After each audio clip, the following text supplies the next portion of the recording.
There is a psychological prison that millions of people inhabit without ever seeing the bars. It doesn't require locks, physical force, or overt threats. It just needs three emotions and a manipulator who knows exactly how to deploy them. This is fog. And once you understand how it works, you'll never look at your relationships, your workplace, or even your family dynamics the same way again. Fog stands for fear, obligation, and guilt, the three-pronged emotional manipulation framework that toxic individuals weaponize to trap people in relationships, workplaces, and systems without ever needing overt abuse.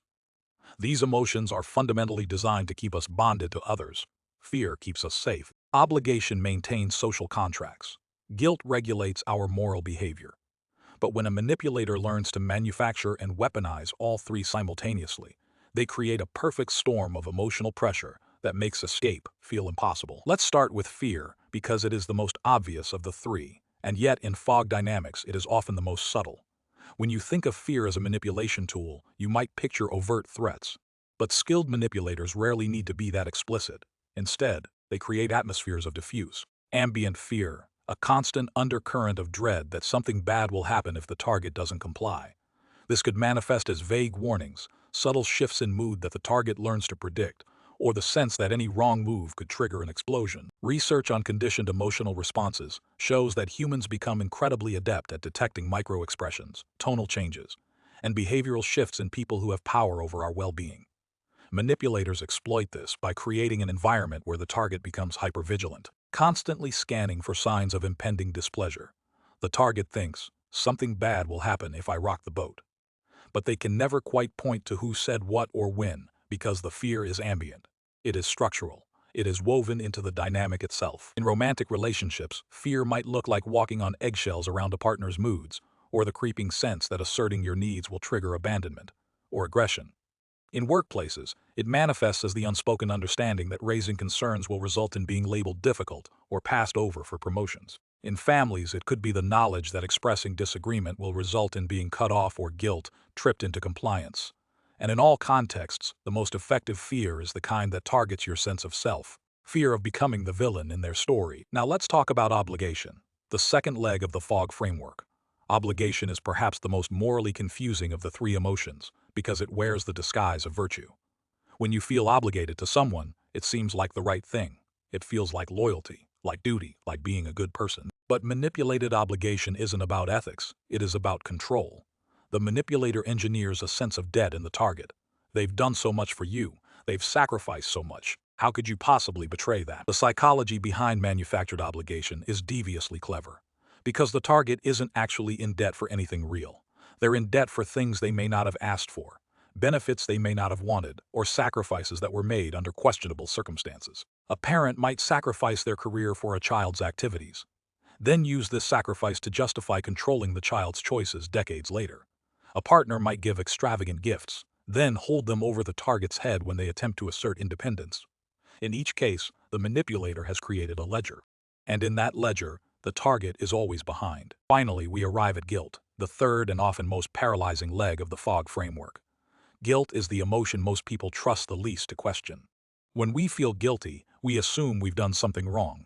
We assume our conscience is pointing us toward truth. But guilt can be manufactured just as easily as fear and obligation. The manipulator triggers guilt through expressing profound hurt when the target attempts to set boundaries, suggesting that the target's choices are selfish, or painting themselves as victims of the target's autonomy. What makes guilt particularly powerful is how it connects to fear. When a manipulator triggers guilt effectively, the target doesn't just feel bad, they feel afraid. Afraid of what will happen if they follow through on their autonomous choice. Afraid of the manipulator's reaction. This creates a feedback loop. The guilt makes the fear worse. The fear makes the guilt sharper together. They create a paralysis where the target cannot move in any direction without experiencing intense emotional pain. The only way to escape that pain is to comply. Alone, fear, obligation, and guilt are manageable emotions. We experience them all the time in healthy contexts, and we navigate them effectively. But together, they form a cage that is nearly impossible to see from the inside. Fear makes escape seem dangerous. Obligation makes escape seem selfish. Guilt makes escape seem like betrayal, and the manipulator stands at the center, the supposed source of everything the target owes and shouldn't risk losing.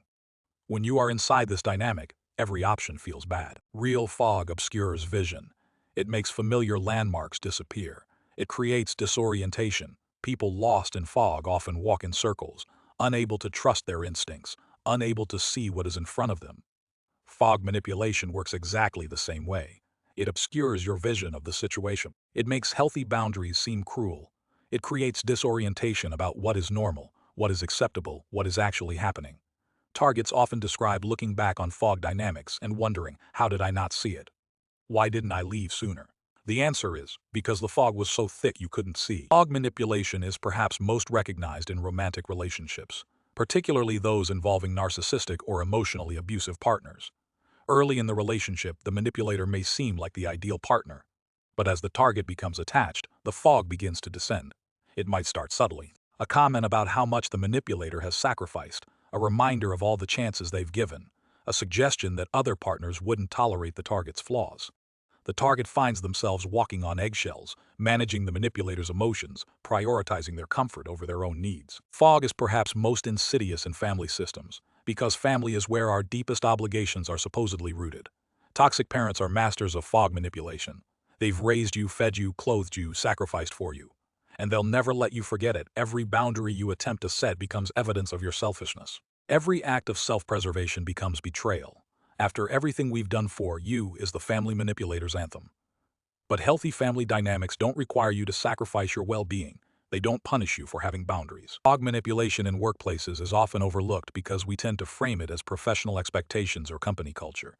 But when your workplace operates through fear, obligation, and guilt rather than clear expectations and reasonable boundaries, you are in a fog dynamic. Fear might look like terror of asking questions or making mistakes. Obligation manifests as feeling that you owe endless loyalty because they gave you this opportunity. Guilt operates through messages that you are letting down your team if you take time off. Many people spend decades in these dynamics believing this is simply how jobs are. Fog can also operate in friendships and broader community systems. Think of the friend who implies that your other friendships are less important than theirs, who makes you feel guilty for spending time with other people. Or consider community systems, religious organizations, social groups, volunteer networks, where fog is used to maintain compliance and extract conformity. After everything this community has given you, how can you turn your back on people who supported you? These are fog phrases. They manufacture obligation, they trigger guilt, and when you question them, they create fear, fear of social exile. The most effective fog manipulation compounds all three elements, so that the target cannot address one without triggering another. If they try to address the guilt, they encounter fear. If they try to address the fear, they encounter obligation. If they try to address the obligation, they encounter guilt. This is why simple solutions like just stop feeling guilty fail so miserably. The manipulator has created a system where addressing one emotional lever activates another. The only way out is not through managing these emotions. It is through seeing the system clearly. Here is a cruel irony of fog manipulation. The people most susceptible to it are often the most caring, conscientious, and empathetic. People with strong empathy are targeted precisely because their guilt response is powerful. They genuinely don't want to hurt others. People with a strong sense of duty are targeted because their obligation response is easily engaged. People with high emotional intelligence are targeted because they can read the manipulator's emotional states with precision. In other words, fog manipulation tends to trap exactly the people who would make the best partners, employees, and friends. Fog manipulation rarely starts full force. It typically escalates over time, with each stage serving a specific function. Stage 1. Idealization, where the manipulator appears to give freely. Stage 2. Investment, where the target becomes emotionally or professionally committed. Stage 3. Fog introduction, where manipulation begins subtly. Stage 4. Intensification, where the fog pressure increases as the target begins to question. Stage 5. Entrapment, where the target becomes convinced that leaving would be worse than staying. Understanding this progression helps because it reminds you that fog dynamics develop over time. So how does someone escape fog? How does the fog lift? It often happens through a single moment of clarity, sometimes called an awareness window.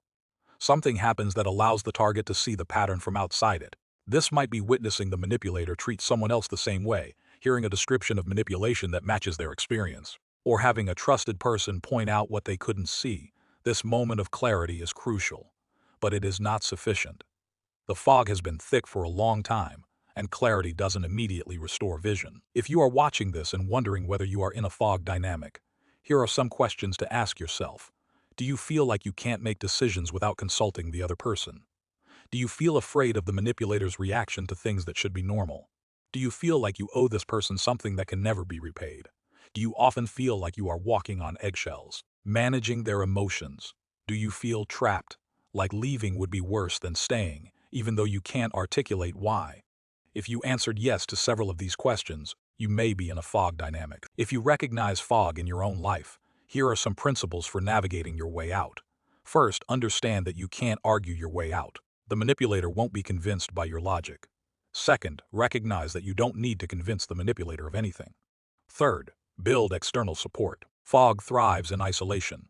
Fourth, start making small choices, tiny acts of self-prioritization that begin to prove to yourself that you can. Fifth, be patient with yourself. Fog has probably been your reality for a long time. Unlearning it takes time. Leaving means experiencing all the fog emotions simultaneously. Intense fear of the unknown, overwhelming guilt about abandoning someone who has given so much, and the sense that you are violating profound obligations. Leaving also means experiencing grief. You've invested in this relationship. You've built your life around it, even though the dynamic was toxic. Leaving also means facing the manipulator's response. They won't let you go easily. They may threaten, plead, rage, or play victim. This response is not evidence that you should stay. It is evidence that you were right to leave. Fog often operates alongside gaslighting, the manipulation tactic where the target is made to doubt their own perceptions, memories, and reality testing. When these tactics combine, the effect is devastating. Fog makes you feel trapped by manufactured emotions. Gaslighting makes you doubt your ability to perceive the trap. You might think, something isn't right here. But gaslighting kicks in, no, everything is fine, you are being paranoid. And suddenly, you doubt your own perception. Breaking free requires both. Recognizing fog and trusting your own perception, enough to act on that recognition. One of the most insidious effects of long-term fog manipulation is how it reshapes your self-perception. You begin to see yourself through the manipulator's eyes, as selfish when you have needs, as cruel when you have boundaries, as disloyal when you prioritize yourself. You internalize their narrative about your character. This is the deep damage of fog. Even after you escape the relationship, these self-perceptions linger. You carry the manipulator's voice in your head, manufacturing fear, obligation, and guilt long after the manipulator is gone. Healing requires not just escaping, but rebuilding your relationship with yourself. While fog is most commonly discussed in personal relationships, it also operates at larger scales. Systems, institutions, organizations, governments often employ fog tactics to maintain compliance.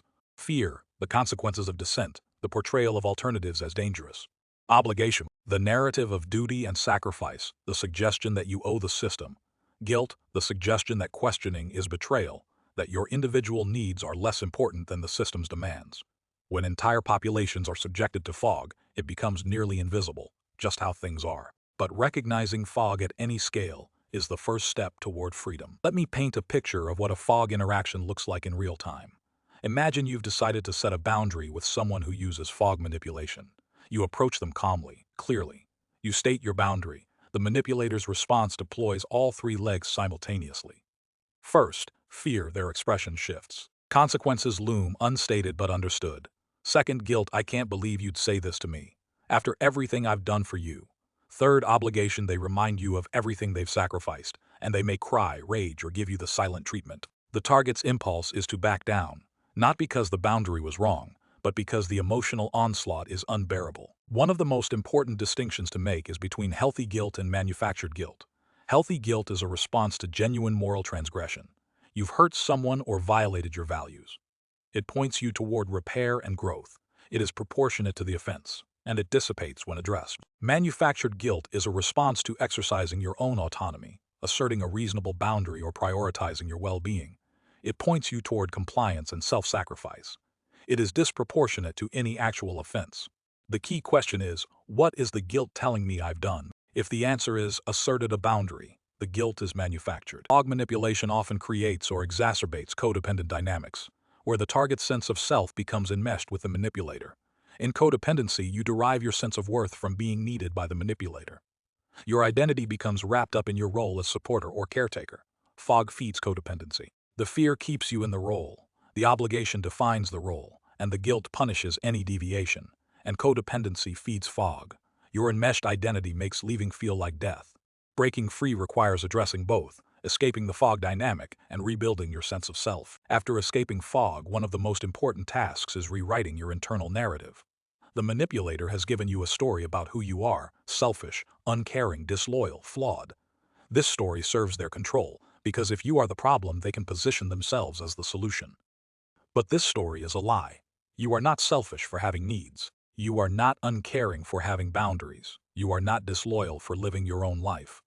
The work of recovery is replacing the manipulator's narrative with a more accurate story. One where you are neither villain nor victim, but a human being doing your best. If you are in a fog dynamic right now, I want to speak to you directly. You are not crazy. You are not too sensitive. You are not imagining things. Something is wrong, and your distress is a valid response to a toxic situation. You are not weak for being caught in this. Fog manipulation is designed to be invisible. It exploits the very qualities that make you a good person: empathy, loyalty, care, conscientiousness. These are not weaknesses. They were used against you. The fog can lift. The chains are invisible, which means they can be broken. Your needs matter. Your boundaries are valid. Your choices belong to you. And you are allowed to leave.